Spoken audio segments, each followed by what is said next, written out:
Hey gang, I got an offer for you today from LinkedIn. As business to business marketers, your needs are unique. B2B buying cycles are long and your customers face incredibly complex decisions. Isn't it time you had a marketing platform built specifically for you? LinkedIn ads empower marketers with solutions for you and your customers. LinkedIn ads allow you to build the right relationships, drive results, and reach your customers in a respectful environment. On LinkedIn, you have direct access to build relationships with decision makers. Of the 875 million users on the network, 180 million are senior level executives. 10 million are C-level executives. You will also be able to drive results with targeting and measuring with their tools built specifically for B2B.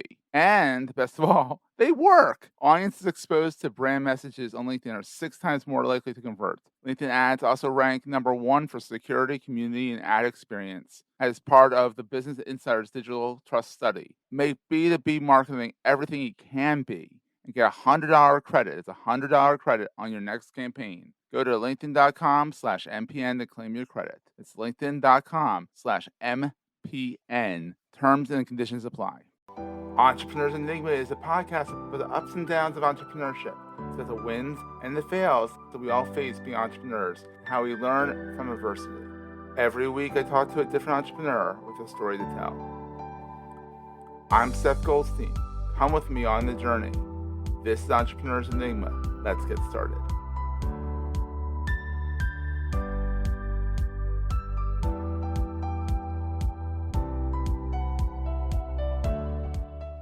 Hey everyone, welcome to another edition of the Entrepreneurs Enigma podcast. By now you know I'm Seth. I am with a great guy here. This guy is the Accidental Solopreneur himself. He actually wrote the book, Accidental Solopreneur, which is a parable, which we'll get into what the heck a parable is, because I'm like, I could have looked it up. I wanted to hear it in your words. I'm here with Dennis Geelan, right? Is that right? You got it right, Dennis Geelen. Yes, Yep. first time. Nice. Awesome. So I'm with Dennis here. You've written 4 books. So is this your latest? I think this is your latest. Number 4. Yep. This is number 4, and it's a parable. So I assume that means something like it's kind of true with some lessons, but not fully true. Well, what is a parable? Yeah, so a parable is really just a fictional story with a lesson to it, right? Ooh. So in this case, I could have just written my own autobiographical story like you and I were talking about Yeah. ahead of the podcast here, but I wanted to make it a little more interesting, add in some other stuff to create some more tension. So I just Mhm. completely just went with a fictional parable, although it's like 80% based on me and my journey, right? So Well, yeah, I mean, based on your background, you are 43 and you finally were thrusted into entrepreneurship. And yeah. you kind of jokingly, I assume jokingly, say like you didn't have an entrepreneur bone in your body, or you didn't think you did. Mhm. And then, oh crap, I'm on my own now. Yeah. Well, Which is here's the exactly what thing. happened. Which is exactly what happened to the guy, to Alex in the story too. Yeah, exactly. Coincidentally, huh? Yeah, imagine. Yeah. Well, I say I didn't have an entrepreneurial bone in my body because growing up, Mm-hmm. I did not have entrepreneurial parents. I had a very Oh. risk averse, follow the script type of Mm. upbringing, right? Yeah. You get the post secondary education, you get a good job, then you Yeah. get married, then you buy a house, you have some kids, you put away 10%, blah, blah, blah, blah. Yeah. Eventually you retire at 65 and it's safe and it's comfortable. And that's what we're supposed to do. Um, Mm-hmm. Not that Yeah. there's anything wrong with it. It works great for some people and it was working great for me. I thought this is what you're supposed to do, and I Until thought it was 43 happened. safe. Well, until I found out it wasn't as safe and comfortable as I thought it Mm-hmm. was. I Yeah. got laid off. Right Yeah. here, I am at Loyalty. 43. Yeah, loyalty is not there anymore like it used to Yeah, be. Yeah. where's the safe part? Where's the Mm-hmm. comfortable part? I was suddenly panicking. My world was turned upside down. And I would say a couple years leading up to that, I did start to get this entrepreneurial itch. I would say Ooh. my late 30s, I was Mm-hmm. starting to feel like, okay, check, got the degree, check, got the house, check, got married, check, raising the kids, check, doing well in my corporate job. And then it was like, is that it? There's got Yeah. to be more to life than these check marks. Mm-hmm. What legacy am I actually leaving? Am I actually doing anything that fulfills me? Am I doing something that is meaning something? Have I really met my full potential? I was really starting to have those questions. And then at That happens 43, that happens at midlife too, so yeah, well, I think especially for somebody who has taken the safe route, right? Mhm. You're comfortable, but not fulfilled. And that's the Mm. spot I found myself in. I was living a very comfortable life, Yeah, no debt, doing well financially, had the good job, had the house and the kids, yeah. but something was missing. So you were lucky because because you did everything safe going up to this. When you were let go, you had some savings, I assume, right? I had 3 things really going for me. So Okay. I was laid off. Actually, I should let you know, Seth, my initial reaction was, I gotta jump back into the script. I just gotta get my next Mhm. corporate job. That's the safe. That's the right thing to do. And that Yeah. years of programming taught me Mhm. that. Yeah. But I had 3 things going for me in my favor. A, I had been very good with my finances leading up to Mhm. that. So I was in a pretty good position. B, I was also given a severance package, Ooh, that's always right? nice. Yeah. So there's, another nice cushion there. And 3, probably most importantly, I had huge support from my wife. That's almost most important. It's almost number 1. Well, she was the one that really said to me, Dennis, Mhm. sure, you could jump back in and find another corporate job, Mhm. but are you not the same guy that's been asking these questions the last few years? What if? Isn't there more? Mhm. What better time? Why not try it? Yeah, Well, exactly. that's exactly what she said to me with the caveat too of why not try it for a full year? She really encouraged me to don't just dabble. We're Yeah. fine financially. You've been given this time. Been given this opportunity. Mhm. If you really want to look back when you're 65, 70 years old and not have any regrets, give it an entire year. And then you'll know I did it. Whether Yeah. it's successful or whether it fails, you won't have any regrets at that point. So I was like, that's pretty good advice. I think I'm going to take that. I got the backing of my Yeah, wife. Yeah. best business advisor person is your wife. There you go. If she's got Yeah. your back, that's a good thing. We're gonna take a quick break, hear from our sponsors, and get right back to the show. Hey there, it's Jason with the Marketing Podcast Network. Real quick, I want to make sure you know that the world's leading B2B Marketing Expo is returning to the Los Angeles Convention Center on March 21st and 22nd. It's high time we got back together to learn, see the latest technologies and solutions, and network, right? Join thousands of marketing professionals just like you to learn from over 250 industry expert speakers, educational masterclasses, and over 300 exhibitors. And this year, your ticket also gets you into the Sales Innovation Expo and the Marketing and Advertising Expo. So it's like 3 conferences in one. It's March 21st and 22nd at the Los Angeles Convention Center. Go to b2bmarketingexpo.us to register. That's b2bmarketingexpo.us. The Marketing Podcast Network is a proud partner of the B2B Marketing Expo for 2023. We'll see you in LA.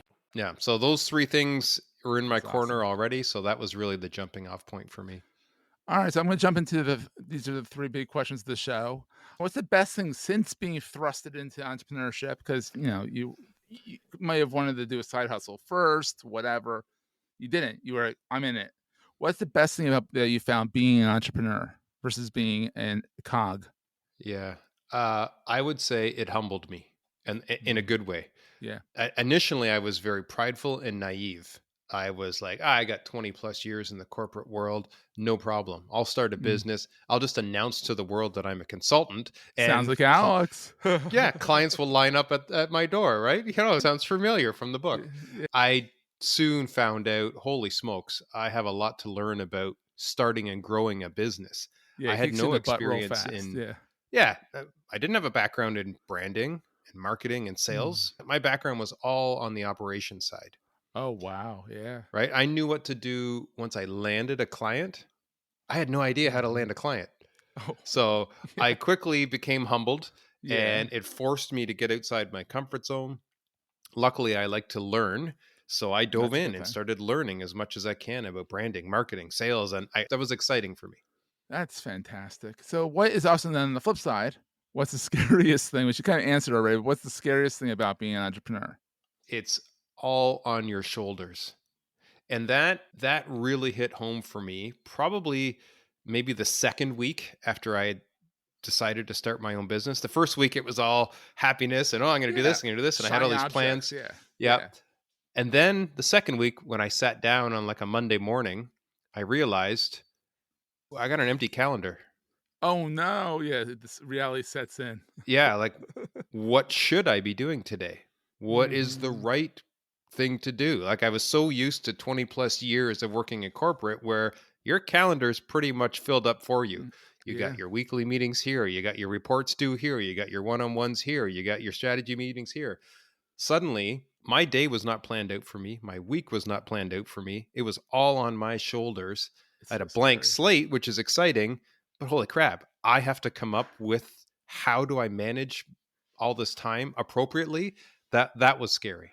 That is scary. I can admit it's still scary after 15 years doing my business, looking at my day and saying, "Oh, no, I gotta figure out how to fill this day up, otherwise I'm gonna be bored out of off my tuchus here." So it's like, you Yeah. know what? And also I'm not gonna bring money in if I'm not busy doing stuff. Yeah. So I can totally attest to that. That is totally a scary moment. That actually, in the almost 100 episodes we've had, and this will be after the 100th episode launches, not many people have said that, that this about the schedule. And that's really a big one is, Scared the crap out of me. managing your time.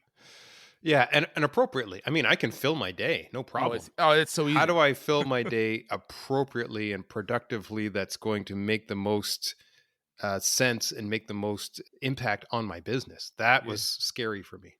So with the work from home, I'm gonna break from the questions, the prepared questions. Sure. There's only three, but from the COVID times that we're kind of whatever we're in, we're not, we're not, depending on what day we wake up. Yep.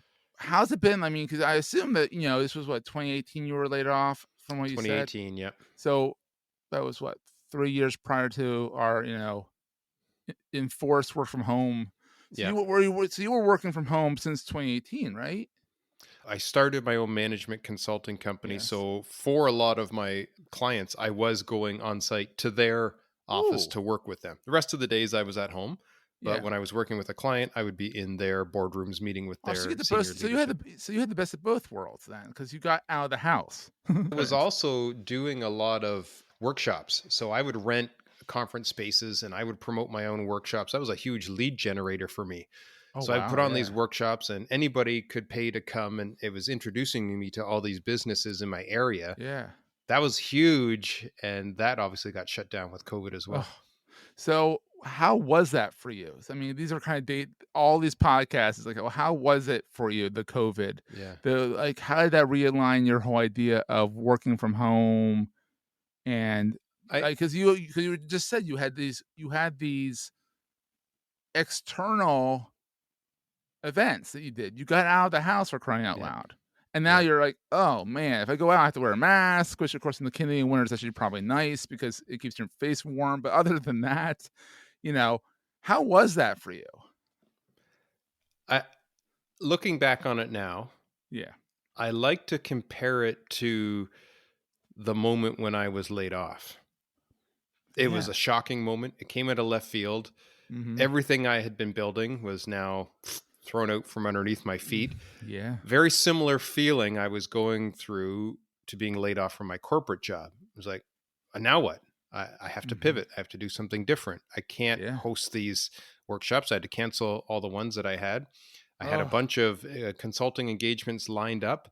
All but one of them got canceled or postponed. oh, One you're lucky company, you kept one. Ooh. one of them I was knee deep in and they were loving what I was doing. So we just decided to continue going Oh, that's remote, fortunate. but Yeah. a ton of revenue in the pipeline was gone. Poof. So Yeah. what I decided to do was same thing I did when I was let go. Well, what I've been given time, I've been given opportunity. I had just figured out really how to get my business going and everything was looking good. So I was Yeah. good on the financial side. I had just done a whole Again. bunch of Yeah, there you go. consulting. Yeah. So I had time, I had money, and I had opportunity. I'm going to sit down and I'm going to write a really good book. Oh, so the book started with the pandemic. So this was the zero in formula. So Okay. my consulting company is Zero In. This is when I put out the Zero In formula. It was actually my third book. The Oh. first two were not very good. I wanted to really, yeah, Third time's the charm. Hey, go for exactly. it. I said, okay, now I'm going to actually do a really good book. You I'm going have to time. Go for it. Yeah. exactly. So that's what I did when the pandemic hit was I sat down and I really put my effort into a really good book. one that I can put my name behind, and I know it's going to And you're increase proud my of, yeah. credibility. And it came out in, I think, September, October of 2020. So we're like 7, 8 months into the Ooh, pandemic. So that's just as fast. things I were guess starting to open. but Yeah, it's well, when you have that much time on your hands, you're I able to kind of think sit it was down and September 2020 or 2021. 2020. So I think it Oh, was you're in February Canada, or so it's March of different. 2020 when everything kind of shut down, and it Oh, it was shut down fast. Yeah. yeah, September, October was when my book Oh came yeah, out. we had the opening a little bit, and then everything shut down again. Yeah, that's Everything's like, right. ah, it was too soon. Ah. Yeah. No, it was great. It got me on all kinds of podcasts like this Mm-hmm. one, all Hey. kinds of articles written about the book. I did book signings. Like Oh, that's it awesome. So it really opened up got, just in the right amount of time. yeah, You emerge from the hole, poke your head out like a groundhog, look out there, and you're exactly. like, "Hey, I have a book now." That's Yeah. awesome. Yeah. 'Cause I find that a lot of people, there's a book in me with all these interviews. There's got to be a book in me for something with entrepreneurship, or I don't know. Yeah. There's something there. For sure. But I find that a lot of entrepreneurs write books because they have all this experience. If for anyone else, it's for themselves to write the stuff down, so they have it. Yes. Yeah. And I Yeah, think, the thing about being a consultant that I learned mhm. early on was A, I had to really pick a niche, and B, I Mm, had to really come up with what is my offer? What is my that's a big one. Yeah, proprietary process? What is my system? What are my steps? Because that's what people are buying. They're yeah, not because buying consulting's me and very my general. time, Yeah. right? So then once I really had that refined, now I've got something I can put into a book. So that's where the zero in formula came from. That was my formula that I use when I'm working with the businesses. So And then you got creative with the Accidental Solopreneur, which sounds more like it's 95% you and 5%. Because the more you're talking, the more I'm like, no, this is still Dennis. This is still Dennis. So the thing with the accidental solopreneur was I never intended, just like I never intended to be a solopreneur, I Yeah. never intended to coach other solopreneurs, Yeah. right? My whole plan originally was I'm going to be a consultant for businesses. I'm going to help them with Yes. their customer experience and their innovation, and that's what the zero in formula is all about. What Yeah. happened was I was sharing my journey online from day one. 2018, when I decided to go off and start Zero In, Oh, that's I'm awesome. journaling it. I'm writing about it. It's all mostly on LinkedIn. Here's what Yeah. I'm doing. Here's what's working. Here's what's not working. Here's the I like tactics. Here's the strategies. growing and building Yep. in public. Yeah. So that resonated with a ton of people that wanted to do what I'm doing.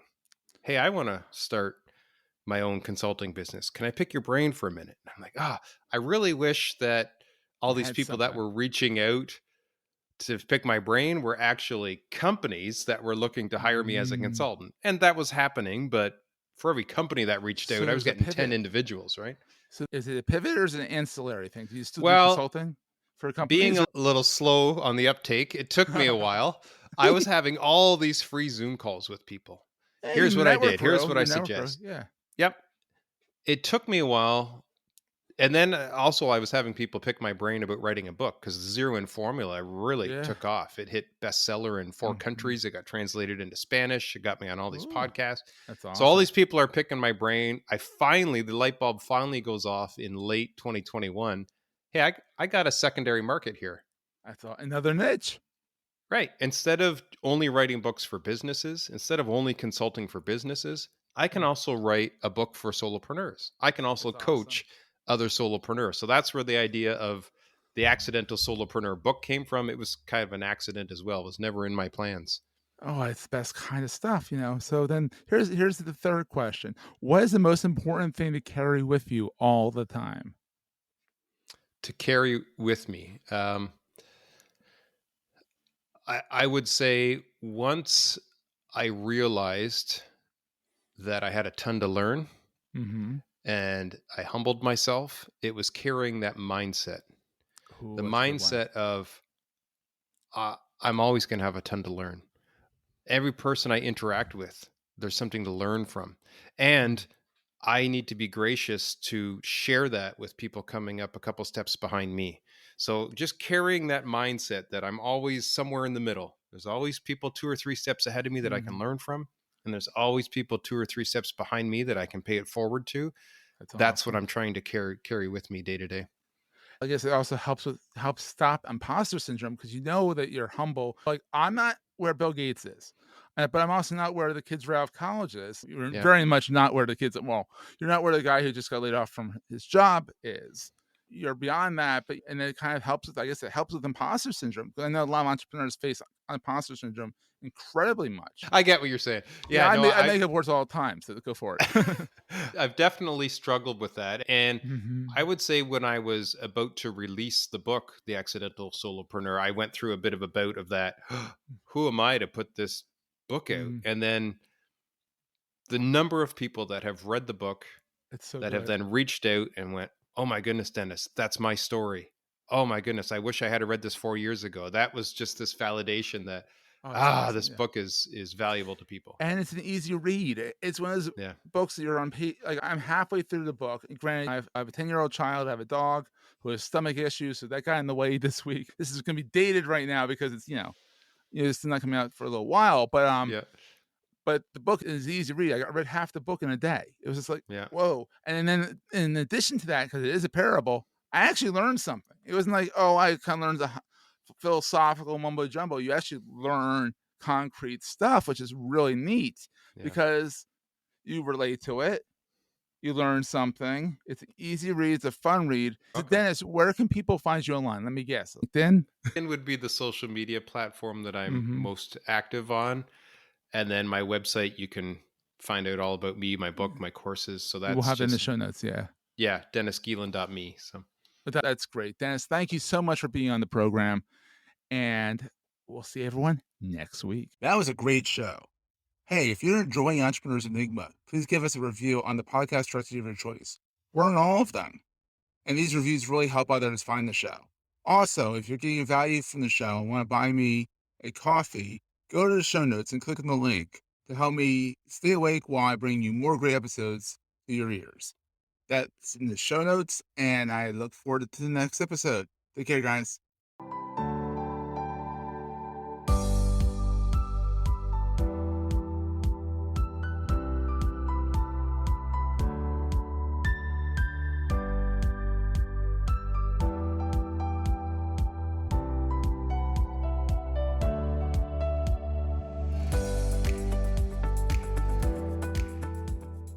Goldstein Media hopes you have enjoyed this episode. This podcast is one of the many great shows on the MPN Marketing Podcast Network.